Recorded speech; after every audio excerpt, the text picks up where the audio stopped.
Dans le monde, on cache le ciel et l'enfer. Le ciel parce que si on en connaissait la beauté, on voudrait y aller à tout prix. L'enfer parce que si on en connaissait les tourments, on voudrait les éviter coûte que coûte.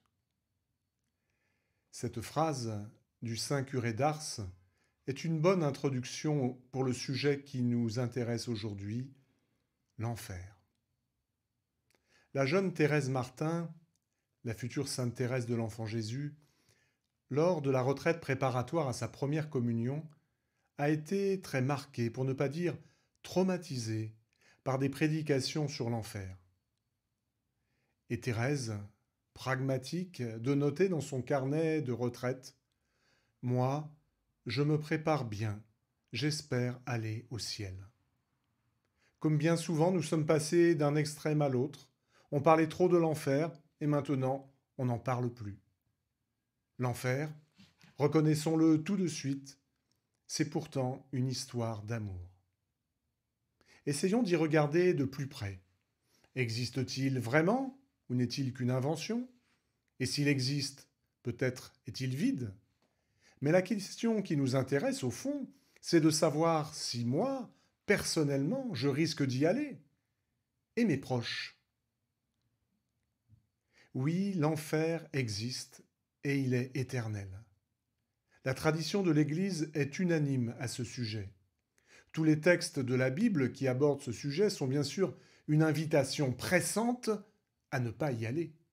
Ainsi le Deutéronome: Je mets devant toi la vie ou la mort, la bénédiction ou la malédiction. Choisis donc la vie pour que vous viviez, toi et ta descendance. Choisis donc la vie. C'est l'appel pressant, jailli du cœur de Dieu, de ce cœur qui nous a donné la vie, pour que nous vivions nous aussi de son amour. Seuls des êtres libres peuvent vivre de l'amour. Dieu lui-même est libre et nous a fait don de la liberté pour qu'à notre tour nous puissions vraiment aimer. Il nous aime trop pour s'imposer à nous. Choisis, nous dit-il, choisis donc la vie. C'est incroyable, nous avons tous ce pouvoir de dire oui ou non à Dieu, et il respecte nos choix.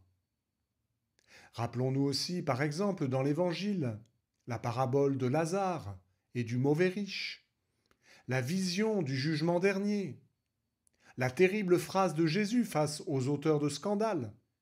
Il est préférable pour lui qu'on lui accroche au cou une de ces meules que tournent les ânes et qu'il soit englouti en pleine mer. Prétendre que l'enfer n'existe pas, c'est réduire notre foi à une vaste comédie, une piteuse mascarade.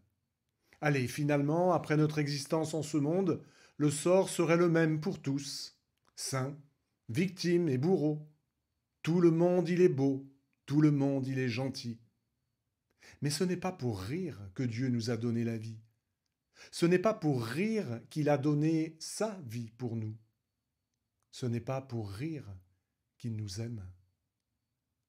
On ira tous au paradis, chantaient nos pères échevelés dans les années 70. 50 ans plus tard, nous déchantons.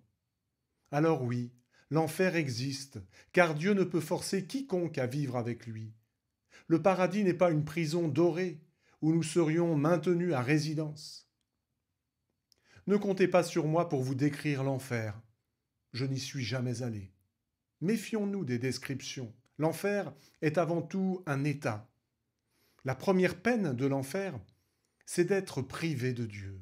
Attention, ce n'est pas Dieu qui nous punit, c'est l'âme qui se punit elle-même. Le catéchisme parle d'auto-exclusion définitive de la communion avec Dieu et avec les bienheureux. C'est la peine du dam, D-A-M. Et l'autre peine, la peine du sens, reste certes mystérieuse, mais est bien réelle. L'autre question que nous pouvons donc nous poser est de savoir si l'enfer est habité. Jésus dans l'Évangile parle d'un feu éternel préparé pour le diable et ses anges. Et hélas, il est plus que probable que des êtres humains s'y retrouvent. Mais, si l'Église canonise des saints, elle ne damne aucun pécheur. Ce qui se passe dans le cœur d'un être humain avec son Dieu ne nous regarde pas. c'est trop sacré. N'oublions pas non plus les apparitions de Notre-Dame à Fatima et leurs messages. Lucie, François et Jacinthe ont eu une vision de l'enfer. Et les cris qu'ils poussèrent à ce moment suffirent à glacer le sang de toutes les personnes présentes, qui, elles, pourtant, ne voyaient rien. Notez que Notre-Dame invite les enfants à prier et à faire pénitence pour les pécheurs, non pas les âmes du purgatoire qui iront au ciel, mais plutôt pour ceux qui risquent de se perdre. Mais moi, puis-je sérieusement aller en enfer? Regardons les tympans de nos cathédrales, décrivant le jugement dernier. Regardez bien, vous apercevrez même peut-être une mitre d'évêque. Cela nous calme tous. Oui, bien sûr, nous sommes tous capables du pire. Il est même important que nous en soyons convaincus, peut-être justement pour ne pas l'accomplir.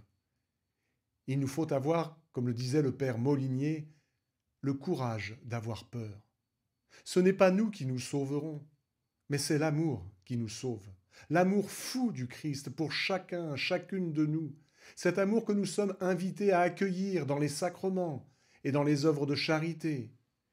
Car comme l'écrivait Bernanos, l'enfer, c'est de ne pas aimer. Alors, préparons-nous bien et disons avec sainte Thérèse, j'espère aller au ciel.